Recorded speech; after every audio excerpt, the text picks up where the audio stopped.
እንደ አውሮፓውያን አቆጣጠር በ1949 ደፋርና ከቦታ ቦታ ተንቀሳቅሶ ወንጌልን የሚሰብክ ወጣት በእያንዳንዱ ክፍለ ዓለም በመጪው ትውልዶች ላይ ተጽዕኖ የሚያሳድር አንድ ጉዞ ጀመረ። ቢሊ ግራም ከ50 ዓመታት በላይ በቆየ አገልግሎታቸው ቁጥራቸው ከ210 ሚሊዮን ለሚበልጡ ህዝቦች በኢየሱስ ክርስቶስ የሚገኘውን ተስፋ እርግጠኛነት በጥልቅ የፍቅር ስሜት ሰብከዋል። ስለ እግዚአብሔር የማልረዳቸው በርካታ ነገሮች አሉ። የራሱን መገለጥ እንኳን የተቀበልኩት በእምነት ነው። ይህ ሰባኪ በመላው ዓለም ውስጥ በሚገኙ 185 ሀገራት ተዘዋውሮ ወንጌልን በመስበክ የሰው ዘሮችንና የተለያዩ ሃይማኖቶችን በጋራ ወደ አንድ ዓላማ አምጥቷቸዋል። ክርስቶስ የሁሉም ህዝቦች ነው። እርሱም የመላው ዓለም ነው። እርሱ ከሀገር መሪዎች ጋር ቆሟል። ከተከበሩና ታላላቅ ሰዎች እንዲሁም ከዓለም መሪዎች ጋር ተገናኝቷል። እና ዛሬም ቢሊ ግራም በዓለም ታሪክ ውስጥ እጅግ ታላቅ ተጽዕኖ ፈጣሪ ከሆኑ የሃይማኖት መሪዎች መካከል የሚቆጠርና ዕውቅና የተሰጠው ነው። Now tonight I want you to turn with me to the 16th chapter of Luke's Gospel. አሁን ዛሬ ማታ ከኔ ጋር ወደ የሉቃስ ወንጌል 16ኛ ምዕራፍ ላይ እንገልጣለን እና ከቁጥር 19 ጀምሮ እንዲህ የሚል ታሪክ አለ። ሐምራዊና ቀጭን የተልባ እግር ልብስ የለበሰ አንድ ባለጠጋ ሰው ነበረ። ዕለት በደስታ ይመገብ ነበር። አልዓዛርም የሚባል አንድ ድሃ በቁስል ተሞልቶ ከባለጠጋው ማዕድ የወደቀውን ፍርፋሬ ሊጠግብ የሚፈልግ በበሩ አጠገብ ተኝቶ ነበር። ውሾችም መጥተው ቁስሉን ይልሱ ነበር። ድሃውም ሞተ። መላእክትም ወደ አብርሃም እቅፍ ወሰዱት። ባለጠጋው ደግሞ ሞተ፣ ተቀበረም። በሲኦልም በስቃይ ውስጥ ሳለ አነሳ። አብርሃም እቅፍ ወሰዱት። አብርሃምን በሩቁ አየ፣ አልዓዛርንም በእቅፉ። አብርሃም አባት ሆይ ማረኝ፣ በዚህ ነበልባል እሰቃያለሁና የታጡን ጫፍ በውሃ ነክሮ ምላሴን እንዲያበርድልኝ አልዓዛርን ስደድልኝ አለ። አብርሃም ግን ልጄ ሆይ አንተ በሕይወት ዘመን መልካም እንደተቀበልክ አስብ፣ አልዓዛርም እንዲሁ ክፉ ነገር እንደተቀበል አስብ። አሁን ግን ተጽናንቷል፣ አንተም በስቃይ ውስጥ ነህ። ከዚህም ሁሉ በተጨማሪ በእኛና በእናንተ መካከል ታላቅ ገደል ተሰርቷል። ስለዚህም ከዚያ ወደ እናንተ የሚያልፉ እንዳይችሉ ከዛ የሚመጡትም ወደኛ ሊያልፉ አይችሉም። እርሱም እንግዲህ አባት ሆይ ወደ አባቴ ቤት እንድትሰደው ለምንሃለሁ አለ። 5 ወንድሞች አሉኝና እነርሱ ደግሞ ወደዚህ ስቃይ ስፍራ እንዳይመጡ ይመስክርላቸው። አብርሃምም አለው ሙሴና ነቢያት አሏቸው፣ ይስሟቸው። እርሱም አይደለም አባት አብርሃም አልወደዱም፣ ነገር ግን ከሙታን አንዱ ቢመጣ ንስሐ ይገባሉ አለው። እርሱም ሙሴንና ነቢያትን ካልሰሙ ከሙታን ምንም እንኳን ቢነሳ አያምኑም አለው የሚል ቃል እናገኛለን። ደና እኔ እዚህ ምሽት ላይ ወደ ገሃነም ሂድ ለማለት ሳይሆን ወደ መንግሥተ ሰማያት ሂድ እና እኮነናለሁ እንዳትል ይልቁንም እድናለሁ እንድትል አሳስብሃለሁ። በዚህ ታሪክ ውስጥ ሲኦል የሚለው ቃል ጥቅም ላይ ውሏል። ሲኦል የተተረጎመው በተፈቀደው በራሳችን ትርጉም ቢሆንም በእውነት አዲስ ነው። ምክንያቱም አዲስ በሁለት ክፍሎች ውስጥ ስለነበረ ነው። አንደኛው ገነት ተብሎ የሚጠራ ሲሆን አንደኛው የስቃይ ቦታ ተብሎ ይጠራ ነበር። እናም ሁለቱም በመካከላቸው ያለውን ገደል ማየት ቻሉ እና ዛሬ ሲኦል የሚለው ቃል ሁልጊዜ እንደ መሳደብ ያገለግላል። ይህንን ቃል በቴሌቪዥን ትሰማለህ፣ በፊልሞች ውስጥም ታያለህ፣ በሰዎች ጽሑፍ ውስጥም ታነባለህ እና በሥራ ቦታና በትምህርት ቤት ትሰማለህ። በዚህ ዓመት ግንቦት 1983 የዩናይትድ ስቴትስ ካቶሊክ መጽሔት አሜሪካውያንን አንድ ጥያቄ ጠይቆ አሃዙን አወጡ። 86 በመቶዎቹ በገሃነም መሮር እንደሚያምኑ ተናግረዋል። ይህንን መገመት ትችላለህ። 86 በመቶ አሜሪካውያን ገሃነም ወይም ሲኦል እንዳለ ያምናሉ። መጀመሪያ የእግዚአብሔርን ታላቅ ፍቅር፣ ምሕረትና ጸጋ እስክትረዱ ድረስ ገሃነምን ልትረዱት አይቻላችሁም። እናም ይህ ጉዳይ በየትኛውም ሰባኪ ያለ እንባ ሊሰበክ አይገባም። አንዳንድ ሰባኪዎች ገሃነም በመኖሩ ደስተኞች እንደሆኑና ሰዎች ወደዛ በመሄዳቸው እንደተደሰቱ ስለ ገሃነም ሲሰብኩ ሰምቻለሁ። ነገር ግን እኔ እንደዛ አይደለሁም። በሱ ላይ መስበክ አልወድም። የማደርገውን ቃሉን ማስተማር ሲሆን እንድሰብክ በቅዱሳት መጻሕፍት ስለታዘዝኩ ነው። ያ የእግዚአብሔርን ፍቅር ምሕረትና ጸጋ ተቃራኒ ስለሆነ ይህኛውም እውነት ሲታወቅ ከዛኛው ቅጣት ማምለጥ ይቻላል። አየህ፣ ሲኦል ለሰው አልተፈጠረም። ሲኦል የተፈጠረው ለዲያብሎስና ለመላእክቱ ነው። አንዳንዶች ግን በፈቃዳቸው ምናብ ወስደው የወደፊቱን ፍርድ ሐሳብ አዛብተውታል። ይህ ደግሞም አንዳንድ ሰዎች እግዚአብሔር የፍቅር አምላክ አይደለም እንዲሉ ያደርጋቸዋል። እናም መጽሐፍ ቅዱሳዊውን የእግዚአብሔርን ፍቅር ጽንሰ ሐሳብ አዛብተውታል። አንዲት ሴት ከተወሰነ ጊዜ በፊት የገሃነምን አስተሳሰብ እጠላለሁ ብላለች። እኔም እንዲሁ አደርጋለሁ። ወደዛ የላካቸውንም ኃጢአት እጠላለሁ። ጦርነትን እጠላለሁ። በዓለም ላይ ሰዎች የተራቡ መሆኑን እጠላለሁ። ነገር ግን በሚያሳዝን ሁኔታ ጦርነት በሊባኖስና በመሳሰሉት ቦታዎች ላይ ያለ እውነት ሊሆን፣ ረሃብ ደግሞ በዓለማችን ውስጥ እውነት ነው። የኔ ጥላቻ ግን እውነታውን አይቀይረውም እና መሞትን መጥላት የመሞትበትን እውነታ አይለውጠውም። ጳውሎስም ለጢሞቴዎስ ቃሉን ስበክ ብሎ ጽፎለታል። የኢየሱስ ክርስቶስ ወንጌል አገልጋይ እንደመሆኔ ለጥሬ ታማኝ ለመሆን ከፈለኩ በዚህ ቃል ውስጥ ጌታችን ኢየሱስ ክርስቶስን ማካተት አለብኝ። ስለ ሲኦል ርዕሰ ጉዳይ አስተምሯል። አንድ ቄስ ገሃነምን በመድረክ ላይ ቢጠቅስ እንኳን ሕዝቡ ያባርረዋል ብሏል። ደና ደቡብ ካሮላይን ውስጥ ከዓመታት በፊት ወደ አንድ ቦታ እንደመጣሁ አውቃለሁ። በዚያ ስፍራ 16 ፍጥነት የመቀነሻ ምልክቶች አሉ እና ሰዎች በርካታ ምልክቶችን ያቆማሉ። ምክንያቱም በዚያ መስቀለኛ መንገድ ብዙ ሰዎች ተገድለዋል። አሁን ለሳውዝ ካሮላይና ግዛት እነዚያን ምልክቶች ማስቀመጥና ሰዎችን ማስጠንቀቁ ትክክል ነው? ኢየሱስ ያስተማረውና መጽሐፍ ቅዱስ ከዳር እስከ ዳር የሚያስተምረውን ዛሬ ማታ ማስጠንቀቄ ተገበኝ ነውን? በባቡር መንገድ ማቋረጫ ላይ ሰዎችን ለማስቆም አንድ ሰው ጨርቅ ቢያውለበልብ ስህተት ነው?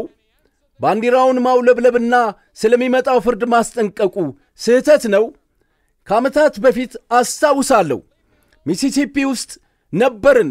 በዚያ አውራ ጎዳና ላይ ከነዚያ አስፈሪ አውሎ ንፋሶች አንዱ ተነስቶ ድልድይን በውሃ ጅረት ውስጥ ተውጧል እና አንድ ሰው የተፈጠርከውን ነገር በምሽት ሲያይ በሌሊት ወጥቶ መኪኖችን ድልድይ አለ ብለው ገደል እንዳይገቡ ለማስቆም እጁን ለማውለብለብ ሞከረ። እርጥብ መሐረብና የእጅ ባትሪ ይዞ ሞከረ። አንዳቸውም ሳይቆሙ 5 መኪኖች በማለፋቸው የመኪኖቹ ተሳፋሪዎች በሙሉ አለቁ። አሁን ኢየሱስ አንድ ጊዜ የአእምሮ በሽተኛንና ጋኔንን ያደረበትን ሰው ፈውሷል። ሕዝቡን ትቷቸው እንዲሄድ ኢየሱስን ጠየቁት። ጸሎታቸውን መለሰላቸው። ብቻቸውን ትቷቸው ሄደ። ዛሬ ማታ ስለ ጉዳዩ መስማት አልፈልግም፣ ለቀቅ አድርገኝ ማለት ትችላለህ። ታዲያ ኢየሱስ ጸሎትህን ሊመልስልህና ብቻህን ሊተውህ ይችላል። እናም ያለ እግዚአብሔር መንፈስ ብቻህን ከተተውክ የኃጢአትን ይቅርታ ፈጽሞ ማግኘት አትችልም። ስለዚህ ወደ ገነት ፈጽሞ መግባት አትችልም። ሰዎች ስለ ፍርድና ስለ ገሃነም ማስጠንቀቅ አይፈልጉም። እናም ይሄ እኔ ጉዳይ አይደለም ትላለህ። ደና አንተ የሰመጠ ሰው ነበርክ። እኔ ደግሞም የወንጌል አድን ጀልባ አለኝ። እኔ ልረዳ ከቻልኩ እንድትሰጥም አልፈቅድም። አንተ የተራበ ሰው ነህ። እኔ ደግሞም የሕይወት እንጀራ አለኝና ያለ እንጀራ አልተውሁም። አንተ የኃጢአት መርዝ የሞላብህ የተመረዘ ሰው ነህ። እኔ ክርስቶስ የወንጌል መድኃኒት አለኝ። ስለዚህ እንድትሞት አልተውሁም። ብቻህን አልጥልህም። በጨለማ ውስጥ ነህ፣ በእርግጥም ጠፍተሃል። እኔ የወንጌል ብርሃን አለኝ። ስለዚህ ብቻህን አልተውም። እርሶ ደግሞ በባርነት ውስጥ ኖት። እኔ ወደ ነጻነት የሚያመጣዎትን እውነት እናገራለሁ እንበልና በሕመም ላይ ኖት እና ወደ ጤናው የሚያመጣዎትን እውነት እናገራለሁ። ወደ ጥፋት በሚወስደው ሰፊ መንገድ ላይ ኖት።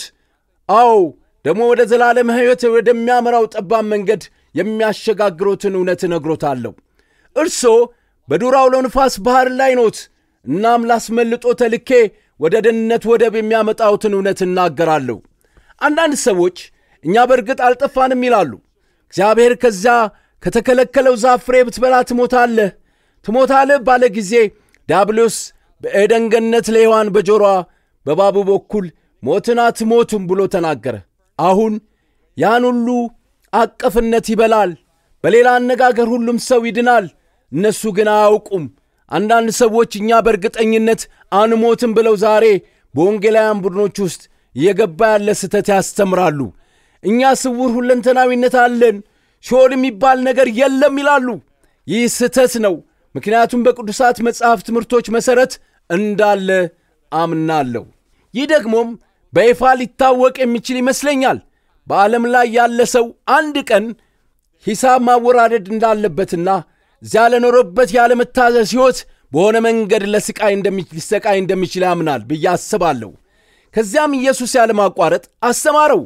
በቅዱሳት መጽሐፍት ውስጥ ስለ ሲኦል ከኢየሱስ የበለጠ ማንም አልተናገረም። ሞኝ የሚል ሁሉ የገሃነመ እሳት አደጋ አለበት። በማቴዎስ 13 ላይ የሰው ልጅ መላእክቱን ይልካል፣ ከመንግሥቱ ማሰናከያን ሁሉ አመፃንም የሚያደርጉትን ይሰበስባሉ፣ ወደ እቶንም ይጥሏቸዋል፣ ዋይታና ጥርስ ማፋጨትም ይሆናል። ማቴዎስ ምዕራፍ 25 ቁጥር 41 በዚያን ጊዜ በግራው ያሉትን ደግሞ ይላቸዋል፣ እናንተ ርጉማን ለዲያብሎስና ለመላእክቱ ወደ ተዘጋጀ ወደ ዘላለም እሳት ከኔ ሂዱ። ቀኝ እጅህ ብትሰናከልብህ ቁረጣት። ሁለት እጅ ኖሮ ወደ ገሃነም ከመሄድ ጉንድሽ ሆነ ወደ ሕይወት መግባት ይሻልሃል። ከዚህ ሁሉ ጋር ወደ ገሃነም ከመሄድ በዓይን በአንድ እጅ በአንድ እግር ብቻ መመላለስ ይሻላል ብሏል። መጽሐፍ ቅዱስ ቢያንስ 3 አይነት ሲኦል እንዳለ ያስተምራል። በመጀመሪያ በልብ ውስጥ ገሃነም አለ። ዛሬ ማታ እዚህ በሺዎች የሚቆጠሩ ሰዎች ሲኦል በልብ ውስጥ አላቸው እና ሁሉም የሚጀምረው እዚህ ነው።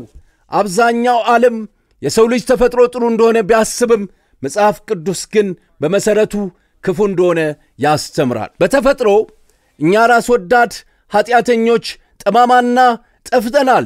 ዳዊት እናቴ በኃጢአት ወለደችኝ ብሏል። ሁላችንም ኃጢአተኞች ነን እና በኃጢአት ተወልደናል። ከዚያም ተጠያቂነት ላይ ስንደርስ ምናልባት 7፣ 8 ወይም 9 ወይ 10 ዓመታት ኃጢአት መስራትን መርጠናል። ከዚያም በተግባር ኃጢአተኞች ሆነን እና ኮምፒውተሮች ቢኖርንም ኃጢአትን እንለማመዳለን። ዛሬ ኮምፒውተሮች ለማጭበርበርና ለሁሉም አይነት ነገሮች እየተጠቀምን ነው እና ከዚያ ሁሉ ነገር እዚህ በጫካ ውስጥና ሰዎች ባሉበት ቦታ ማሪዋና እጽዋትን እየተከሉ ነው።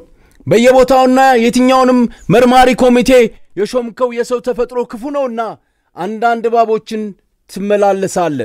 የሰው ተፈጥሮ መጥፎ ነው እና ይህ መቤዠት የሚያስፈልገው ምክንያት መለወጥ ያስፈልገዋል። አዲስ ዕለት ያስፈልገዋል። ክርስቶስ የመጣው ይህንኑ ነው። ሲኦል በልብ ውስጥ የጥፋተኝነት ገሃነም አለ። ከተወሰነ ጊዜ በፊት ሚስቱን እያታለለ የጻፈልኝ ሰው በሌላ ከተማ ውስጥ ከሌላ ሴት ጋር በትርፍ ጊዜ እየኖረ በእርግጥ ምኖረው በሲኦል ነው አለ። ራሱን ተይዞ አገኘው እና ገሃነም ነበር እና መጽሐፍ ቅዱስ የሚያቃጥል ሞት በሰው ልብ ውስጥ ሲኦል እንዳለ ያስተምራል። እናም ሰዎች በጣም ጥሩ ጤናማና ግርማ ሞገስ ያላቸው መስለው በሌሊት ወደ ጨካኝ ገዳይና መናይ ሊለወጡ ይችላሉ። አንዲት ሴት አውቃለሁ፣ ጥሩ ሴት፣ ቆንጆ ሴት። ባለቤቷ ከማህበረሰቡ መሪዎች አንዱ ነበር እና ምንም ሳያስቆጣው ተኝቶ ሳለ ሽጉጥ ወስዳ ተኩሳ ገደለችው። አሁን እስር ቤት ነች እና በየዕለቱ በወረቀቱ ላይ ጥሩ ሰዎች ነበሩ የሚሏቸው ሰዎች ጥሩ ሰዎች እንደሚያደርጉት ህልም ያላሰቡትን ሁሉንም አይነት ነገር እያደረጉ መሆኑን እናነባለን። በልብ ውስጥ የጥፋተኝነት ስሜት አለ። ከዚያም አለመረጋጋት ገሃነም አለ። መጽሐፍ ቅዱስ ክፎች እንደተናወጠ ባህር ናቸው ይላል። ሰዎች ባለፈው ክረምት በአውሮፓ አይተናል። በአምስተርዳም ነበርን። ለዚያ ታላቅ ጉባኤ ተጓዥ ወንጌላውያን በክርስቲያን ቤተ ክርስቲያን ታሪክ ውስጥ ከተደረጉት ታላላቅ ጉባኤዎች አንዱ ይመስለኛል። ሆኖም ግን አንድ ነገር ሲፈልጉ ሌሎች ብዙ ሰዎችን አግኝተናል። ምን እንደሆነ አላወቁም። አሜሪካና ጃፓን ከየትኛውም ቦታ የመጡ ሰዎች ሕይወታቸው የተመካ ይመስል ሲሮጡ አየሁ። የት እንደሚሄዱ ወይ ምን እንደሚሰሩ አያውቁም ነበር። እየሄዱ ነበር። ትንሽ ረፍትና ሰላም ለማግኘት እየሞከሩ ነበር። የፍትወት ገሃነም አለ። በደስታ የምትኖር በሕይወት ሳለች የሞተች ናት። አንድ ሰው ባለፈው ቀን ፍትወት የሚለው ቃል ምን ማለት እንደሆነ ጠየቀኝ። ስለ ነገ ማታ ለወጣቶች ትንሽ እናገራለሁ። ነገር ግን ምኞት ማለት ሴትን ወይም ደግሞ ወንድም ብቻ ማይቶ ማድነቅ ማለት አይደለም። እድሉን ብታገኝ ኖሮ ብልግና ትፈጽም ነበር ማለት ነው። በሌላ አገላለጽ በጣም ትመኛለህ። እድሉን ብታገኝና ብዙ ሰዎች ምን ቢያስቡ እና በእነሱ ቅዠቶች ውስጥ ቢመኙ ትሰጥ ነበር። እና ከዚያ የጥላቻ ገሃነም አለ። ይህ የጥላቻ ገሃነም ወደ ጦርነትና ወደ ሁከትና ወደ ግጭት ገብቷል። ሲኦል ወደ ምድር ተወስዷል። እና በመጨረሻ ወደፊት ገሃነም አለ። እና የወደፊት ሲኦል አሁን በልባችሁ ውስጥ በቤታችሁ በዓለማችን ላይ ካለማቋረጥና ከመቀጠል በስተቀር ያላችሁ የገሃነም ትንበያ ነው። ኢየሱስ በመጽሐፍ ቅዱስ ውስጥ ከማንኛውም ሰው የበለጠ ስለ ሲኦል ተናግሯል። ከጥቂት ጊዜ በፊት እንዳልኩት ነገር ግን ከሱ እንድንሸሽ አስጠንቅቆናል። የእግዚአብሔርን ፍቅር አስደናቂና እጅግ የከበረ የሚያደርገው የገሃነም እውነታ ነው። ለዳቢሎስና ለመላእክቱ መደረጉና እኛ ዳቢሎስን ሰምተን ዳቢሎስን ተከትለን ዳቢሎስ የሚለውን እያደረግን እግዚአብሔር ግን በጣም ስለወደደን ፈጽሞ እንድንድን የሚያድነንን ዕቅድ ነድፏል። አንድ ቀን በሲኦል ውስጥ ማሳለፍ አለቦት። አሁን የገሃነም ተፈጥሮ ምንድን ነው? ደና በዚህ ርዕስ ጉዳይ ዙሪያ ብዙ ምስጢሮች አሉ። በዋናነትና በመሠረቱ ከእግዚአብሔር መለየት ነው። በኃጢአት ከእግዚአብሔር ተለይተናል። ይህም እስከ ዘላለም ድረስ ይኖራል። ኢየሱስ ገሃነምን ለመግለጽ የተጠቀመባቸው 3 ቃላት አሉ። ሞት የሚለው ቃል ተጠቅሟል። አየህ፣ እግዚአብሔር ሕይወት ነው እና ከእግዚአብሔር ሕይወት ተለይተሃል። ሙታን ነህ፣ በመንፈስ ሙታን ከእግዚአብሔር ተለይተሃል። ከዚያም ውጫዊ ጨለማ የሚለውን ቃል ተጠቀመ። እግዚአብሔር ብርሃን ነው። በጨለማ ውስጥ እንድንኖር ከብርሃን ተለይተናል። እናም እሱ እሳት የሚለውን ቃል ይጠቀማል። እና አንዳንዴ አስባለሁ በልባችን ለእግዚአብሔር ያለው እሳት መጥፎ እሳት ይሆን ብዬ ከእግዚአብሔር ጋር ኅብረት ለማድረግ ፈጽሞ ሊጠፋ ከማይችል መሆን አለበት። እግዚአብሔርን አልተቀበልነውም። ለእግዚአብሔር ጀርባችንን ሰጥተናል። እግዚአብሔርን በፍጹም ማወቅ አንችልም። በዚህ ታሪክ ውስጥ ይህ ሰው ሁለተኛ ዕድል እንዳልነበረው ያመለክታል። በዚህ ታሪክ ውስጥ ይህ ሰው በጣም ወንጌላዊ እንደሆነ ያመለክታል። ወንድሞችን ማግኘት ፈለገ። እስቲ አስቡት፣ እሱ በሲኦል ውስጥ ነበር እና ወንድሞቹ ወደ ቤቱ እንዲሄዱና ወንድሞቹ ወደዚህ እንዳይመጡ ለማስጠንቀቅ አንድ ሰው እንዲያገኛቸው ፈልጎ ነበር። ምንም ነገር አድርጉ፣ ግን ወደዚህ አትምጡ። እና እነዚያ ከዛ በፊት የሄዱት ሰዎች አሁን በዘላለም በሲኦል ምጥ እየተሰቃዩ ሊሆኑ ይችላል። ዛሬ ማታ በዚህ ስፍራ ከኃጢአታችሁ ንስሐ ግቡ፣ ክርስቶስን ተቀበሉ። ግንኙነቶን እርግጠኛ ይሁን። ወደዚህ ቦታ አትምጡ። ደስተኛ ጥሩና ትክክለኛ ከሆኑ ነገሮች ሁሉ መሸሽ መልካም አይደለም። መጽሐፍም አምላክህን ለመገናኘት ተዘጋጅ ይላል። ታውቃላችሁ፣ ከሞት በስተቀር ለሁሉም ነገር እንዘጋጃለን። ለትምህርት፣ ለንግድ፣ ለሥራ፣ ለትዳር፣ ለእርጅና እንዘጋጃለን፣ ግን ለፍርድ ጊዜ አይደለም። የምንችለውን ሁሉ አይነት ኢንሹራንስ እናወጣለን እና ስለ እርጅና ጡረታና ስለ ማኅበራዊ ዋስትናና ስለ ሌሎች ነገሮች እንጨነቃለን። ነገር ግን ክርስቶስ ጋር ያሎትን ግንኙነት እርግጠኛ ኖት? ለሰዎች አንድ ጊዜ መሞት ያለ ነው። በኋላ ግን በፍርድ ላይ ሞት ያንዳንዱ ሰው ከራሱ ጋር ሲዛመር ከተፈጥሮ ውጭ እንደሆነ የሚቆጥረው ነገር ከሌሎች ጋር ሲዛመር ተፈጥሯዊ ነው ብሎ የሚገምተው ክስተት ነው። ሌላው ሰው እንደሚሞት እናውቃለን። ካንሰር ሌላውን እንደሚመታ እናውቃለን። ነገ ሌላ ሰው በልብ ሕመም ሊሞት ወይም በመኪና አደጋ ሊወድቅ እንደሚችል እናውቃለን። ግን እኔ አይደለሁም። እናም እንደዚህ ለዘላለም እንደምኖር እኖራለን። እናም እኛ አይደለንም። እዚህ ላለ ሁሉም ነገር በአጭር ጊዜ ውስጥ ያበቃል እና እርሶም በዘላለም ውስጥ ይሆናሉ። የት ትሆናለህ? ከእግዚአብሔር የተባረረ ወይስ ከክርስቶስ ጋር በገነት? በመስቀል ላይ ከኢየሱስ ጋር ሲሞት የነበረው ሰው በጣም አስፈሪ ኃጢአተኛ ነበር። ሊሰቀል ይገባዋል። እንደ ሕጉ ቅጣት ይገባው ነበርና ይገባኛል ብሎ ወደ ኢየሱስ ዞር ብሎ ጌታ ሆይ በመንግሥት በመጣ ጊዜ አስበኝ አለው። አስታውሰኝ ያለው ያ ብቻ ነው። ለመጠመቅ ጊዜ አልነበረውም። ወደ ቤተ ክርስቲያን ለመግባት ጊዜ አልነበረውም። ከማመን በስተቀር ምንም ነገር ለማድረግ ጊዜ አልነበረውም። ኢየሱስም ዛሬ ከኔ ጋር በገነት ትሆናለህ አለ። እስቲ አስቡት፣ ኢየሱስ ከእርሱ ጋር ወደ ገነት የገባው የመጀመሪያ ሰው ያ ሌባ፣ ነፍሰ ገዳይ፣ ያ ገሃነም የሚገባው ሰው ነው። ነገር ግን በመስቀል ላይ ክርስቶስ የሚሞተው እንደርሱ ላሉ ሰዎች ነው። ክርስቶስ ደግሞ እንዳንተ ላሉ ሰዎች ይሞታል እና ለመድረስ የሚከብዱ ሰዎች አይደሉም። ሰዎች እሱን ይወዳሉ። ኃጢአተኞች መሆናቸውን ያውቃሉ። አምላክ እንደሚያስፈልጋቸው ያውቃሉ። ሕዝቦቿ ልክ እንደ አንዳንዶቹ እዚህ ምሽት ጥሩ አለባበስ ለብሰናል። ወደ ቤተ ክርስቲያን እንሄዳለን። ትንሽ ሃይማኖት አለን። ግን በሕይወታችን የመጀመሪያ አይደለም። በሕይወታችን ውስጥ ዋናው ነገር አይደለም እና በክርስቶስ እውነተኛ የድነት መጠን እንድናገኝ የሚያግዘን በቂ ሃይማኖት አለን። እርሶ ተከተቡና መንፈሳዊ ፍላጎት እንደሌሎች ይሰማዎታል። ደስተኛ እንደነበሩና ጥሩ ገቢ፣ ጥሩ ሥራ፣ ጥሩ ቤተሰብና ሌሎች ሁሉ እንዳገኙ ስለሚናገረው ስለዚያ ሰውስ እግዚአብሔር አያስፈልገኝም፣ ክርስቶስ አያስፈልገኝም፣ ከእሱ ምን እፈልጋለሁ? እሱ ያስፈልጋቸዋል። ወንድምና እህቶቼ ከረፈደ በኋላ እሱን በጣም ትፈልጋለህ። ዕድል እያለ አሁን ብትመጣ ይሻልሃል። መጽሐፍ ቅዱስ አሁን ተቀባይነት ያለው ቀን ነው ይላል። የመዳን ቀን አሁን ነው። ስትችልና በፈለክበት ጊዜ ወደ ክርስቶስ መምጣት አትችልም። መምጣት የምትችለው መንፈስ ቅዱስ ሲወቅስህና ሲያሳስብህና የእግዚአብሔር ቃል በተሰበከበት ጊዜ ነው። ወደ ክርስቶስ መጣ። በቴሌቪዥን የምትመለከቱ ስልኩን አንሱና በስክሪኑ ላይ የምታዩትን ስልክ ደውሉ። አሁን እርሶን ለማነጋገር ባጠገቡ የቆሙ አማካሪዎች አሉ እና ስልኩ ከተጨናነቀ ደጋግመህና ደግመህ ደውል። እርሶን ለማነጋገርና እርሶን ለመርዳት እስከ ምሽት ድረስ እዚያ ይገኛሉ። መጀመሪያ ላይ እንዳልኩት በዚህ ጉዳይ ላይ መናገር አልወድም፣ ነገር ግን የመጽሐፍ ቅዱስ ክፍል ነው እና ኢየሱስ ክርስቶስ አስተምሮት አስፈላጊ አካል ነው እና እኔ ራሴ እነዚህን ነገሮች አልናገርም። የክርስቶስን ትምህርት ኢየሱስ ያስተማረውን አስተላልፌላችኋለሁ እና በተሰበረ ልብ ነው ማደርገው። ሲኦል የሚባል ነገር ባይኖር እመኛለሁ፣ ግን አለ። ምነው ኃጢአት የሚባል ነገር ባይኖር ግን አለ።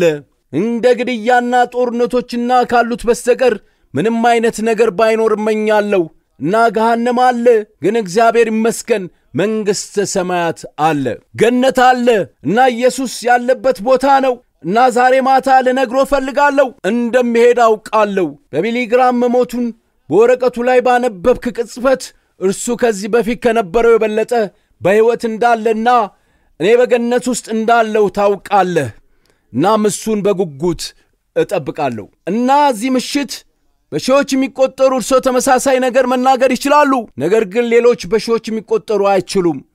በእርግጠኝነት መናገር አይችሉም። እርግጠኛ አይደለህም። ዛሬ ማታ ከዚህ ስትወጣ ወደ መንግሥተ ሰማያት እንደምትሄድ፣ ከክርስቶስ ጋር ወደ ገነት እንደምትሄድ እርግጠኛ መሆን አትፈልግም? እርግጠኛ መሆን ትችላለህ። መጽሐፍ ቅዱስ የዘላለም ሕይወት እንዳላችሁ ታውቁ ዘንድ በእግዚአብሔር ልጅ ስም ለምታምኑ ይህን እጽፍላችኋለሁ ይላል። ጳውሎስ አደራ የሰጠሁትን ሁሉ እስከዚያ ቀን ድረስ ሊጠብቀው እንዲችል ተረድቻለሁ አለ። አውቃለሁ። ማወቅ ትችላለህ። ደና ቢሊ ምን ማድረግ አለብኝ ትላለህ? 3 ነገሮችን ማድረግ አለብህ። በመጀመሪያ ከኃጢአት ንስሐ መግባት አለብህ። ንስሐ ግቡ ማለት መለወጥ፣ አስተሳሰብን መለወጥ፣ ኑሮን መለወጥ ማለት ነው። ክርስቶስ ይምጣና እንድትቀየሩ ይርዳችሁ። እሱ ለውጡን እንዲያደርጉ ይረዳዎታል። በራስዎ መለወጥ አይችሉም። በጣም ደካማ ነህ። ነገር ግን ጌታ ሆይ ፈቃደኛ ነኝ የምትል ከሆነ እሱ ይረዳሃል። ከዚያም ሁለተኛው ነገር ስላንተ የሞተውንና የተነሳውን ክርስቶስን በእምነት ተቀበል። ሁሉንም ሊረዱት አይችሉም፣ ነገር ግን በእምነት መጥተህ ታምናለህ እና ሙሉ እምነትህን በእሱና በእሱ ላይ ብቻ ታደርጋለህ እና በሦስተኛ ደረጃ እርሱን ታዘዙ እና እሱን ተከተሉት። እናም ለእርሱ ትሠራላችሁ። እናም ለእርሱ ስትሉ የምትችሉትን መልካም ሥራ ሁሉ በስሙ ታደርጋላችሁ። ባልንጀራህን መርዳት፣ ባልንጀራህን መውደድ። ደቀ መዛሙርቱ እንደሆናችሁ እርስ በርሳችሁን ፍቅር እንዳላችሁ ሰዎች ሁሉ በዚያ ያውቃሉ። ዛሬ ማታ ለማረፍ ፈቃደኛ ኖት? የሆነ ነገር እንድታደርግ ጠይቀሃለሁ። በሳክራሜንቶ ውስጥ ከሆንን ጀምሮ በመቶዎች የሚቆጠሩ ሰዎች በእያንዳንዱ አገልግሎት እዚህ ሊያደርጉ አይተናል። ከመቀመጫ ተነስተ መጥተህ ከመድረክ ፊት ቆመህ በመምጣት እንዲህ እንድትል ጠይቀሃለሁ። ወደ ሰማይ እንደምሄድ ማወቅ እፈልጋለሁ። ኃጢአቴን እንደሰረልኝ ማወቅ እፈልጋለሁ።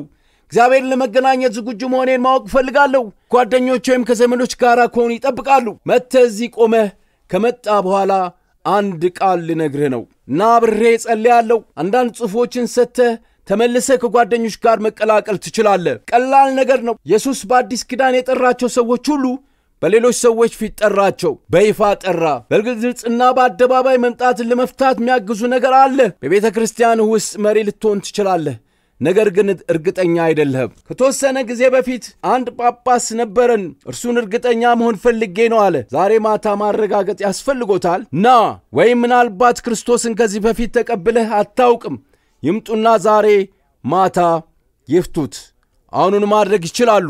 በፍጥነት ከመቀመጫችሁ ውጡ። በመቶዎች የሚቆጠሩ ከሁሉም ቦታ በመዘምራን ቡድን ውስጥ ሊሆኑ ይችላሉ። በዛኛ የላይኛው ክፍል ተነስቶ ለመምጣት 2 ደቂቃ ያህል ይፈጃል። ስለዚህ ተነሳና እርሶን እንጠብቆታለን። ክሊፍ ባሮስ እዚህ በሳክራሜንቶ ውስጥ በመቶዎች የሚቆጠሩ ሰዎች ለኢየሱስ ክርስቶስ ቃል ኪዳን ሲገቡ አሁን ባሉበት ቦታም እንዲሁ ማድረግ ይችላሉ።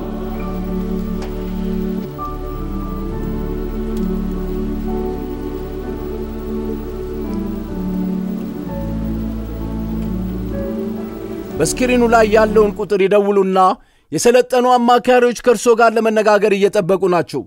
ቁጥሩ ስራ ከበዛበት ይጻፉ እና በኋላ ይደውሉ። ይህ የህይወቶ በጣም አስፈላጊ ጥሩ ሊሆን ይችላል። ስለዚህ አሁኑኑ ይደውሉ። Good night and God bless you.